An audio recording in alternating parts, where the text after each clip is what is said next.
It's easier to give compassion to Zuko when we see his struggles, when we see his hurt, when we see his pain right there on his sleeve. But for Azula, and I feel for many people in the world, where you don't show your pain, where you don't show your hurt, where you don't show your bruises and your scars. Zuko's scar was literally on his face. For people where you do not have a blatant visible streak of I am not okay, I am doing my best, it is easier, I feel, to write them off. And this is a tale as old as time.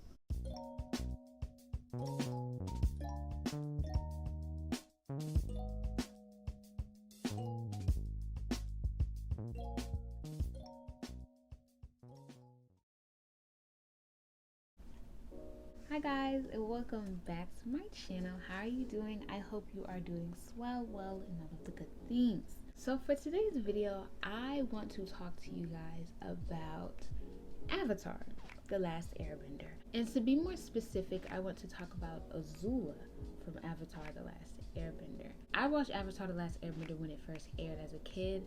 I've rewatched it several times over. I have it in my room on a special shelf. I'm gonna get a tattoo. We love Avatar around these parts. In Avatar, The Last Airbender, the characters are often complex, and they pretty much operate in a because of this, I do this manner. It's not one single main character that wasn't fleshed out, that didn't have a cause and effect, that didn't have some deeper rooted meaning to why they do X, Y, Z. So if characters aren't one-dimensional, and if characters aren't black and white, then that is to say that what is good isn't all good, and what is bad is not all bad. So today, in Defense of Azula, I will be talking about how she is just as much a victim of abuse and as deserving of compassion as Zuko, Uncle Iroh, or any other cast member on Avatar: The Last Airbender. Afraid of fire, I see. That's good. You should be.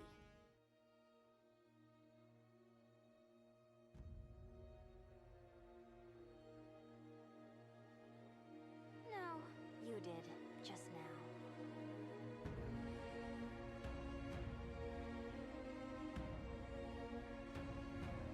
You mean I'm not good enough for you? You're hurting my feelings.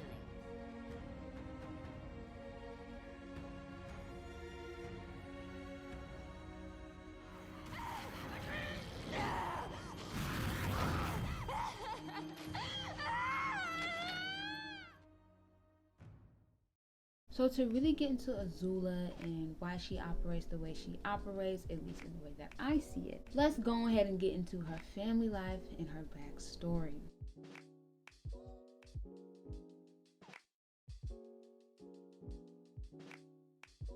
Throughout Avatar: The Last Airbender, Azula is actually only 14, which to me plays a big role here, and we're gonna get into that later. But keep in your pocket, the oldest age we see Azula in Avatar is only 14. So her backstory that I'm telling you guys will be from ages 8 and younger, and then we'll get into her and her, you know, older adolescence, teenage years, early teenage years, so on and so forth. Azula is the daughter of Fire Lord Ozai and Mom Fire Lord. I don't know her name. She's the daughter to Fire Lord Ozai, who I'm just gonna call her father, and she's the daughter to her mom, whose name I do not know, and we're just going to call her Mom. And she has an older brother of 2 years, Zuko. So if Azula's 8, then Zuko is 10 here in the backstory. The dynamic to their family, I'm gonna say tumultuous. You know, we're gonna say thick and filled with a plethora of shenanigans. And they shenan again and again and again and again. But the things that I want to highlight, at least in the household, is that it was very traumatic, it was very abusive, and they operated with a hierarchy system, which if you think about it, they are royals, it makes sense. But you know, the father, the mother, the son, the daughter, so on and so forth. Let's get into Azula's individual relationships with her family from what we've seen. I'm gonna talk about her mom because honestly, unpopular opinion, I don't think that their mom was that good of a mom. Yeah. I know y'all don't chew me up. Just let me explain, right? My own mother thought I was a monster.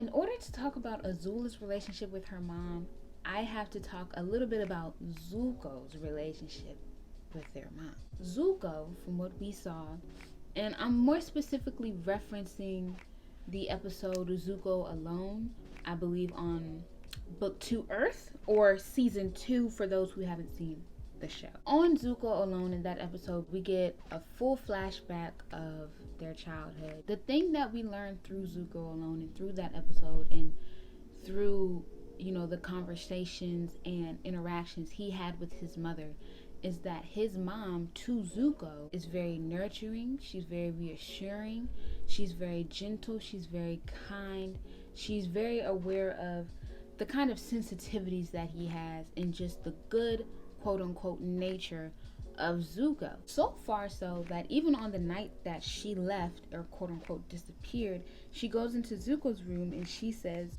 "No matter how things may seem to change, never forget who you are." Now, mind you, with that being said, we know she's a mother capable of affection. She's a mother capable of reassurance. Let's get into Azula's relationship with her mom and really the lack thereof the relationship she has with her mom. And again, I'm basing this off of the episode Zuko Alone. The only things that I saw between Azula and her mom was her mom chastising her and her mom saying, quote unquote, what is wrong with that child? Throughout the episode, this seems to be a theme, whether it not be spoken about. It's very subtly added that her mom doesn't understand Azula and why she is the way she is, and she in fact criticizes a lot of Azula's thoughts and opinions, especially on family members and especially on the Fire Lord and the way that the realm should be ruled. Like I said, for Zuko, their mother is very affectionate, very reassuring. For instance, during this episode, when it was time for them to show their grandfather what they had learned of their fire bending, Azula did amazing. I'm talking about she was in there. She was doing a really, really good job is the point. And you could see that by the reactions of their father, who smiled, and the reaction of their grandfather, who told her, "I'm very pleased, you're doing a great job, excellent," so on and so forth. Mind you, while she was receiving praise from the grandfather and her father, her mom said nothing. Now, when it was time for Zuko to show what he learned, he didn't really do that well, but he gave it his best, he gave it his all, and for that he still deserved commending. However, his father frowned, and the Fire Lord really chewed him up, really was like, "What are you talking about? That was lame, that was whack, that was weak, that was corny. Boo." Boo. You know what I'm saying? The mother then rushed to reassure her son and said, "Zuko, it's okay. That's the beautiful thing about you. You're a fighter and you do not give up. That's amazing, blah, blah, blah," right?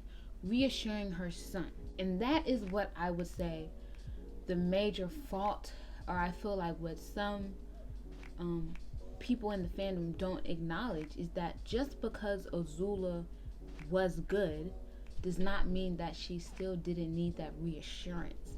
And that does not mean that she still didn't need those kind words. She was 8 years of age. You get what I'm saying? She was only 8 years old. She's a child. So just because you do good, that doesn't mean that you don't need to hear it from all facets of your parents. This is why I say that as a mom, I don't believe that Zuko and Azula's mom was really a good mom, because she showed through her affection and compassion for Zuko that she had the capacity to be that also for Azula. But because Azula was already quote unquote seemingly confident, she was already well to do with the learnings and the teaching, she didn't seem like she needed that much assurance. But I will guarantee you, any 8-year-old, any child needs reassurance from their parents. Bottom line, it doesn't matter if they seem like they're already doing well, you need reassurance. And I can say from my own experience, I excelled as a kid and I did not get reassurance, and girl, you need it. I'm just saying, let me cook. With that being said, there was, I feel, a void of affection, of compassion, of intimacy in that form with her mother, right? And so now as a child, when you're not getting what you need from one parent, you go to the next parent. Now let's get into the relationship that she had with her father. Father blames Uncle for the loss at the North Pole. and he considers you a miserable failure for not finding the Avatar. And again, to further delve into Azula, we're going to briefly touch on Zuko just as we did with the mom. Where the mom was nurturing, compassionate, understanding, reassuring for Zuko, their father was the complete opposite. He belittled Zuko, he down-talked him, he had no belief in that man, and time again, he pretty much told Zuko, you are worth nothing because you give me nothing. You're a bozo, a dweeb, a loser. Boo. And so for Zuko, that created a void with his father, which I'm not going to get into because we're not talking about Zuko. The difference between, I feel like, their father and their mother is that their mother, in my own, opinion, was a completely different mom to Zuko than she was to Azula. But I think what people fail to realize is that this is not the case with their father. Though her father was more outwardly or seemingly abusive and dismissive of Zuko, he was the exact same level, in my opinion, of abusive to Azula. She was only worth to him what she could do. So if she were to please her father, to do what he wants her to do, to be a pawn of a sort, successfully with her dad, now she is receiving the affection and the quote-unquote praise and the quote-unquote compassion and understanding that she did not receive from her mother. Follow me, people, follow me. So the praise that Azula got from her father wasn't because he thought she was worthy of it as his child and he loved her. It was because she excelled so much as a child that she was able to easily complete the tasks and the things that he asked of her. But for Zuko, because he didn't excel as a child, he wasn't able to easily complete the task or hold up to the standards that his father had, i.e. deeming him useless, i.e. not worthy of his praise. However, none of Ozai's praise was from a genuine, real loving place. So for that, she is by her father more. She has quote-unquote more of a connection with her father because he is giving her the praise that she needs, that any child needs. Again, they are 8 years old. Please keep this in mind. He's giving her that affection that she does not get from her mother. He's telling her, good job, Azula. You're strong. You're powerful. You're mighty. But he's also telling her, you're nothing like your lame brother. You're nothing like your dumb uncle. You're nothing like your weak mother. Kids are very impressionable. And you have to understand, what you tell a child is what they will believe until they get old enough to know better and are shown better. Because of her being with her dad, because he's feeling some sort of void, he's feeling a void that she didn't get with her mom. She's going to pick up on the beliefs. She's going to pick up on the things that he says.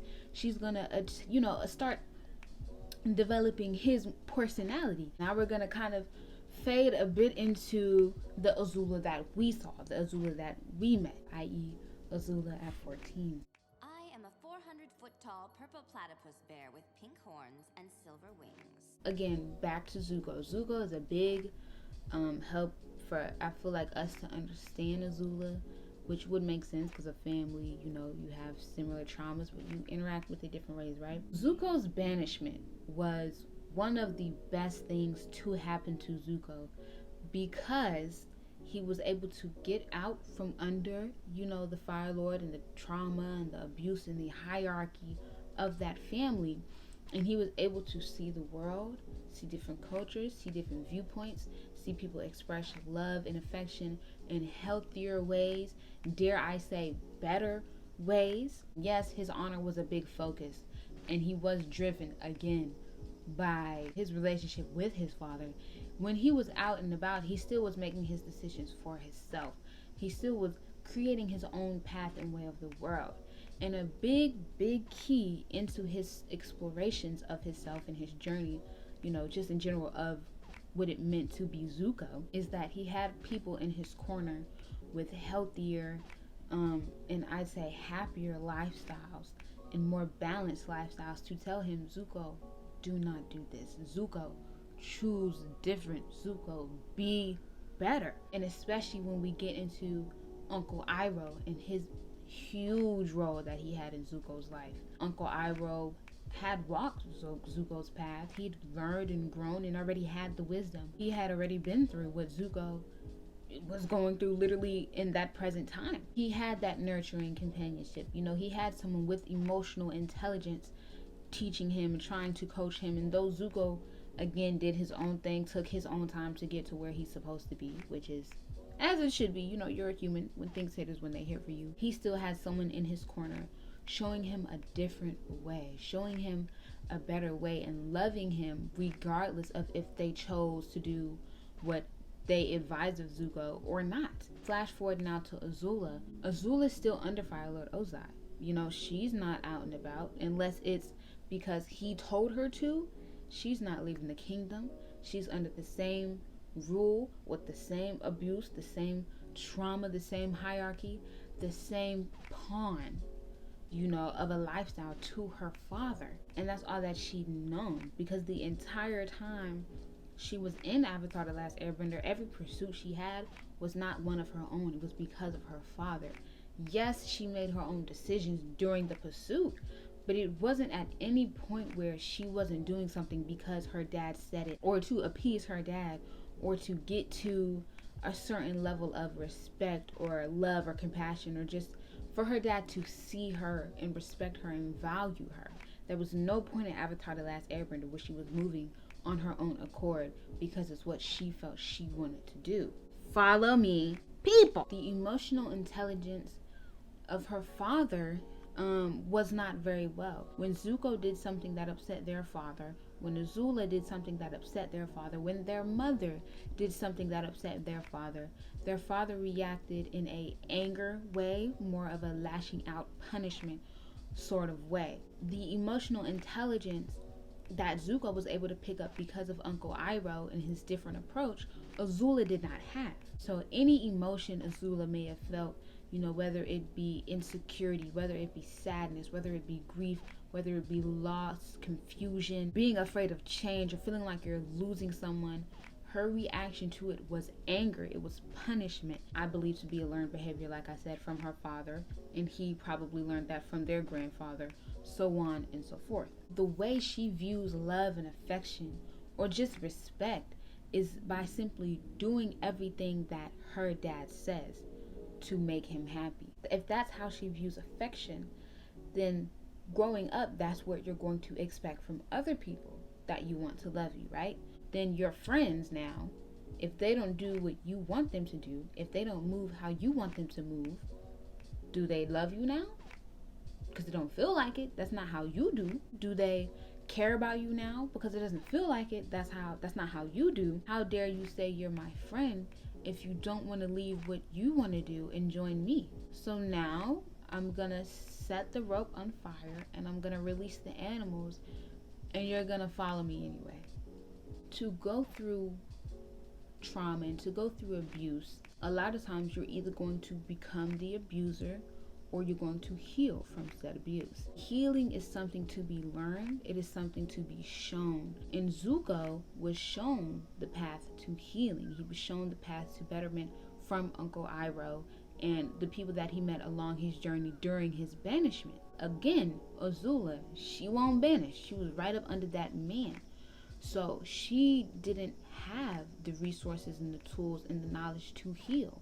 All she knew to do was to become the abuse that she was receiving. With the way she lashed out with her anger and her abuse, it also, I feel, stemmed from a place of control and not wanting to lose her friends and not wanting to lose, you know, the things that she worked so hard to achieve and that she people please so hard to get. I believe another way to help her fill voids and to help her when she was feeling her emotions was to overcompensate, especially when we get to the later seasons and we get to Beach House episode where Azula was trying to be flirty with guys and pull guys, but in a less aggressive approach, because she didn't necessarily have to be.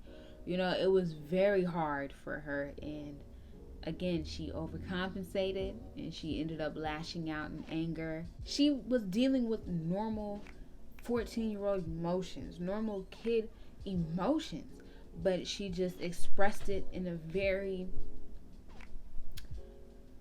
you feel me?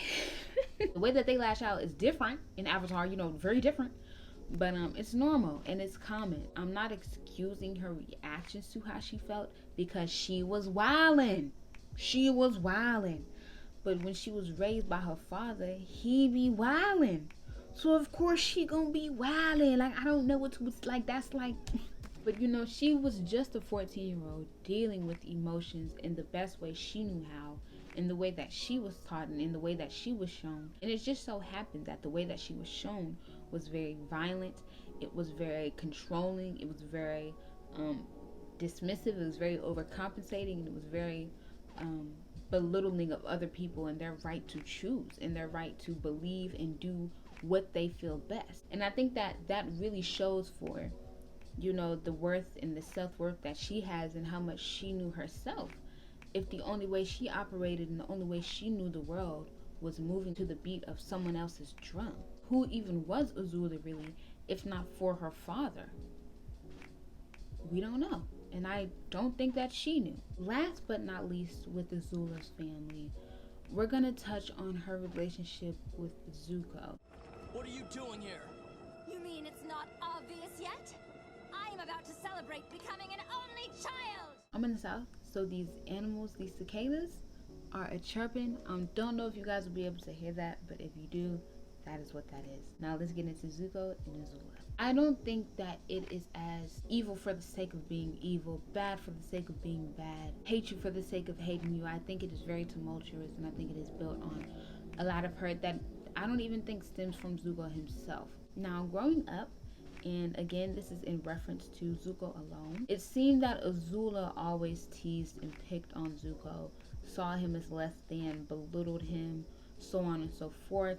But because of what we discussed earlier, we know that that is learned behavior from her father and how he viewed things. He's really the nemesis. He's really the villain. It is really ridiculous. And so growing up, witnessing the relationship that Zuko had with their mom and how she had, you know, compassion and affection and how reassuring she was for Zuko and not Azula, you know, I do think that that left Azula a bit bitter towards Zuko and just a bit hurt, because it's like, you're my mom too. Why can't I be told nice things? Why can't you treat me like a person instead of talking to me like I'm this monster? And it goes to show that her mom, I don't think was a good mom. I don't think she was very aware, because shorty, that's your husband. Azula is a walking, talking, secondhand version of your husband. It is your husband's fault. Get her away from that man! On to the next. I believe with Zuko not playing upon or choosing to do what their father says and what she said, that I think because that was her way of knowing affection, way of knowing love, I think that that also added to the hate or the tumultuosity of their relationship, because you're not expressing love in the way that I know. And the way that you express love, my dad told me, was corny and weak. And so now you're showing me that you're weak. I don't have much to say on Zuko and Azula's relationship, because again, I just feel like it's very tumultuous, and I feel like the big brunt of Azula in her character development is from her father and from her lack of a mother. And I'm just going to stand on that, because they are both victims, and that is the point that I'm trying to make. As we know now, this is Azula, this is how she became, this is how and why, in my own viewing, she is the way she is. Let's talk about the downfall of Azula and, you know, ending comments. Even you fear me. No, I love you, Azula. I do.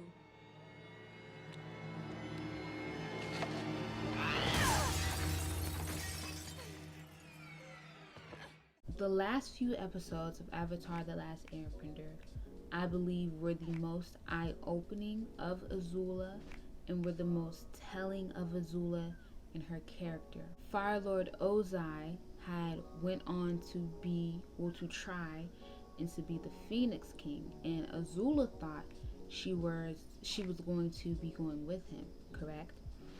And after he told her, no, I want you to stay here and be the new Fire Lord, instead of thinking that he trusts her with a great nation, she took it as him thinking she was weak, him thinking she was incapable. Her, I feel, essentially feeling like, now you don't love me, you're treating me like Zuko, you do not love me, because she was very aware of the fact of, you know, he doesn't necessarily love Zuko.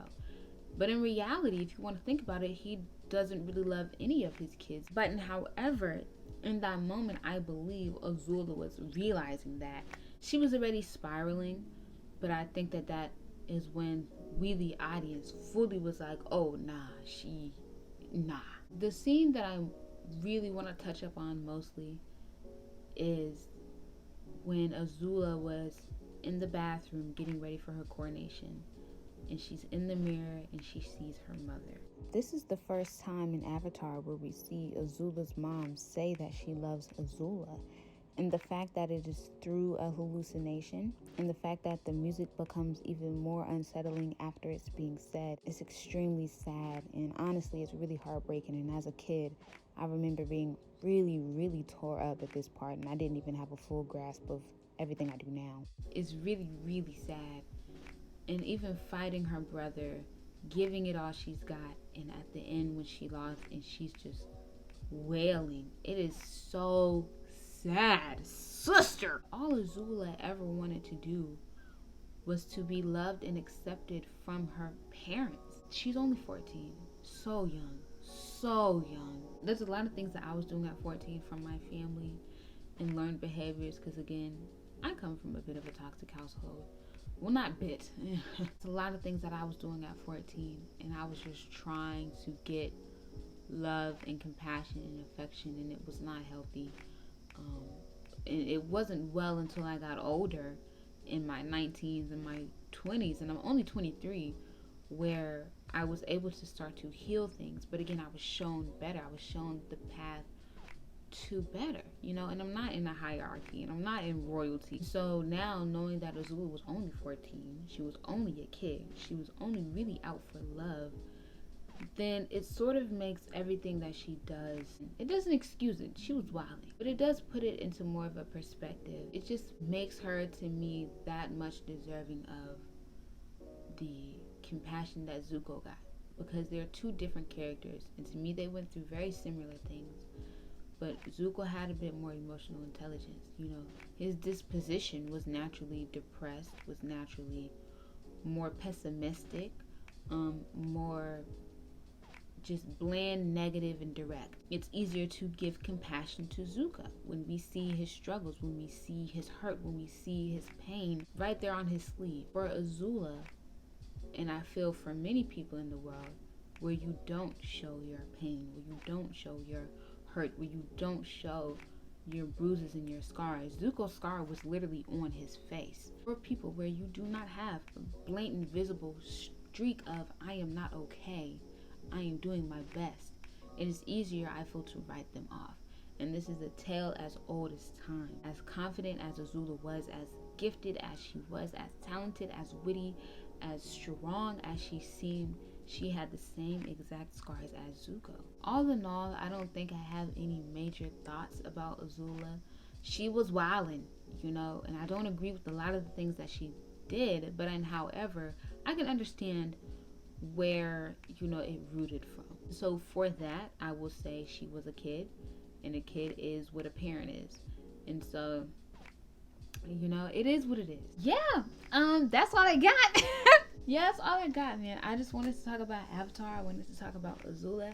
And maybe I wanted to put a little bit of some things into perspective for you all. If you have any thoughts, if you feel I missed something, or if you feel like you have different viewpoints on anything, say it down below. I definitely love to chop it up and discuss with you guys. But yes, that is all that I have for you guys today. I do want to say, how do you guys like this style of video?